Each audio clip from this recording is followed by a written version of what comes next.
కాలేజ్లో మీ ఫ్రెండ్స్ అంట కదా జైపాల్ రెడ్డి గారు, మీ క్లాస్మేట్? జైపాల్ క్లాస్మేట్. మేమంతా సినిమాకి పోయేవాళ్ళం. సినిమాకి పోయి వచ్చి మళ్ళీ చదువుకోండి. నేను వాళ్ళు పడుకునేవాళ్ళు. నువ్వు చదివే మేమంతా పడుకుందాం నవ్వేవాడు. నేను సినిమా చూసి వచ్చి మళ్ళీ 1 గంట చదివేవాడు నైట్. అంటే హార్డ్ వర్క్. మీ నిజాం కాలేజ్ స్టూడెంట్ లీడర్ అండి? Top college. Student politics, student లీడర్గా కూడా మీరు కాలేజ్లో చాలా ఇంపాక్ట్ క్రియేట్ చేశారా? Commerce president. ఓకే. ఆ రోజుల్లో నెల్లూరు నుంచి వచ్చిన వాళ్ళు లెక్క పెడతారు. ఎంత నిజాం కాలేజ్ సొఫిస్టికేటెడ్ కాలేజ్, అంత ఆక్స్ఫర్డ్ లెవెల్ కాలేజ్. అక్కడ సాధించి నేను ప్రెసిడెంట్ అయ్యాను, ఓటు సంపాదించి. రమణారెడ్డి గారు మీ బాబాయ్ గారు? చిన్నాయన. Father own brother. సో అదేమైనా మిమ్మల్ని ఇన్స్పైర్ చేసిందా సినిమా రంగం వైపు? కరెక్ట్. ఆయన ద్వారా నాకు సినిమాలో ఉంది ఫ్రెండ్స్. ఓకే. ఒరిజినల్గా నాగేశ్వర ఆయన ఇంట్రొడ్యూస్ చేశాడు. నాగార్జున సాగర్లో అయినప్పుడు ఈ డాక్టర్ చక్రవర్తి షూటింగ్కి, మనుషులు మమత షూటింగ్కి వచ్చినప్పుడు చేశాడు. ఓకే. ఆయన ద్వారా నాకు సినిమా పరిచయం. రంగారావు గారు అందరూ. మీ ఫస్ట్ మూవీ ఏంటి సార్? అది ఎలా చేద్దాం అనుకున్నారు అప్పుడు? అంటే ఆ మూవీ తీయాలి అన్న ఆలోచన ఎలా వచ్చింది మీకు మొట్టమొదటి? చెప్తే నాకు సినిమా ఇష్టం. నాకు ఇంతకుముందు థియేటర్స్ కట్టాము. కట్టిన సినిమా అనుకుంటే ఈ రోటీ కపడా మకాం హిందీ సబ్జెక్ట్ దొరికింది. అప్పుడు శశిభూషణ్ అని నవయుగ చంద్రశేఖర్ అబ్బాయి ఆయన వచ్చి చెప్పాడు, ఈ సబ్జెక్ట్ తీస్తే బాగుంటుంది సార్ అని. అయితే మనం చేద్దామని చెప్పి అప్పుడు ఐడియా వచ్చి రజనీకాంత్ నేను ఒప్పించాను. దాని మంచి పవర్ఫుల్ రోల్. ఆయన ఫస్ట్ టైం తెలుగు ఒప్పుకున్నాడు. రజనీకాంత్, శోభన్ బాబు, రాధిక, విజయశాంతి, అద్భుతమైన సినిమా. ఓకే. Top star.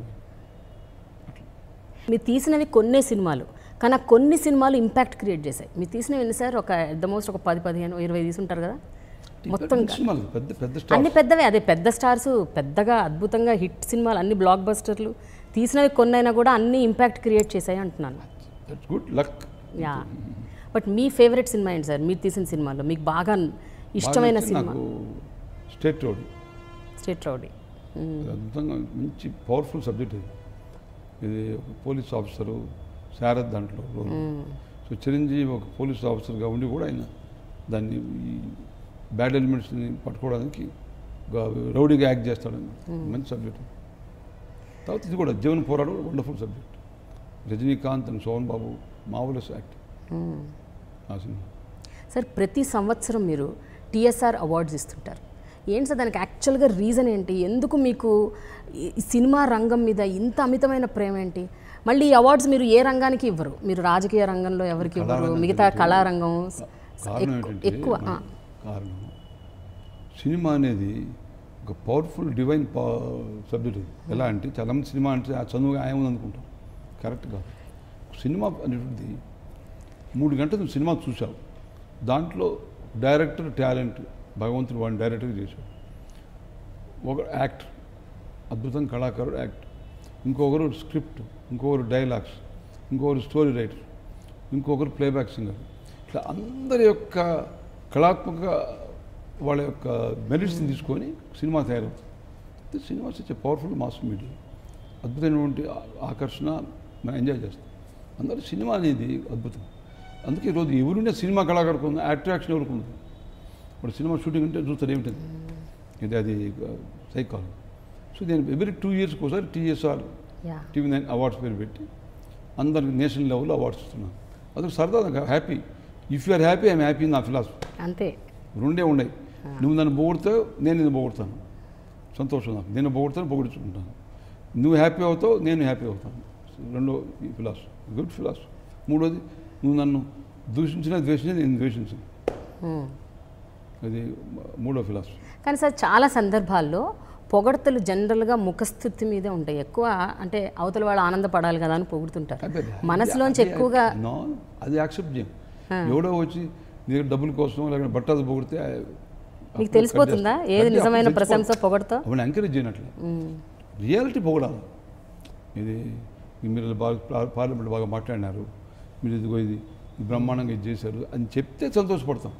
అంతేకాని ఇవి ఒట్టిగా పొగిడితే దొంగ పొగడితేలో తెలిసిపోద్ది, మనం ఎంకరేజ్, అది వాల్యూ, దానికి వాల్యూ ఉండదు. కానీ మెరిట్ ఉందని కూడా అందరూ పొగడరు, ఒప్పదు, అందరూ పొగడరు, అందరికి మనసు రాదు, ఏముందో అంటారు. ఎందుకు గొప్పక అసూయ. సార్ దేశవ్యాప్తంగా ఎన్నో సినిమా అవార్డ్స్ ఉన్నాయి సార్, కానీ ఎప్పుడు ఏ ప్లాట్ఫామ్ మీద కూడా ఇట్లా అందరూ అన్ని రంగాల తారాగణాన్ని మనం చూడం నార్మల్గా, ఒక ఫిల్మ్ఫేర్ అవార్డు తప్ప. సుబ్బరామిరెడ్డి గారిలో ఏంటి ఆ స్ట్రెంగ్త్ ఏంటి, ఆ పవర్ ఏంటి? ఫిలింఫేర్ని బీట్ చేశాను. ఫిలింఫేర్ ఫేమస్ అవార్డ్స్ 3000 మందికి ఇస్తారు వాళ్ళు, ఇది ఆడియన్స్. ఐఫా అవార్డ్స్ ఈ మధ్య ఫేమస్ అయింది, వాడు 3000 మంది ఆడియన్స్. నేను 75,000 మంది ఆడియన్స్ చేశాను. భారతదేశ చరిత్రలో 75,000 మంది ప్రేక్షకులు కూర్చోబెట్టి వాళ్ళ సమక్షంలో అవార్డ్స్ ఇచ్చిన ఇంతవరకు లేదు. దానికి ఎంత శ్రమ, ఎంత కృషి, దానికి ఎంత బాధ చెప్పలేము. చూపించాను, నిరూపించాను. మన ఫస్ట్ టైం ఇట్లా పబ్లిక్ ఓపెన్ ఏరియాలు చేయడం ఇంతకు ఎక్కడలే, నేను చూసారా? అదే అంటున్నాను. I want to Bollywood Tollywood అసలు ఎవరు మీరు పిలిస్తే ఎవరు రాను అని కూడా అనరు. సంథింగ్ క్రియేట్ చేసాం.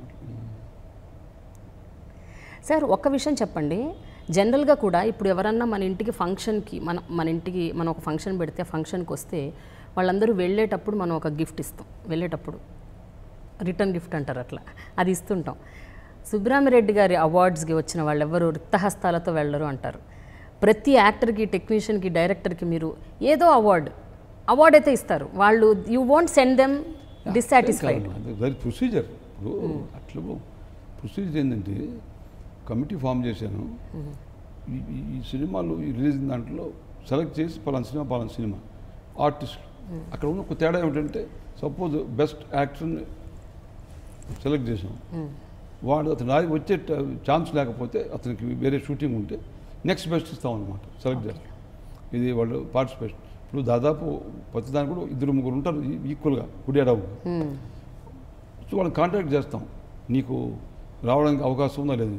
కొంతమంది ఎక్కడో షూటింగ్లో ఉన్నాము, అవుట్ ఆఫ్ కంట్రీయో లేకుంటే ఎక్కడో వేరే దాంట్లో రాలే ఉంటాం. సో అందువల్ల అప్పుడు వాళ్ళకి కాకుండా వేరే వాళ్ళకి ఇస్తాం, వేరే వాళ్ళకి అనౌన్స్ చేస్తాం. అనౌన్స్ చేసిన తర్వాత వాళ్ళు మార్చాం. ఇది ఓకే.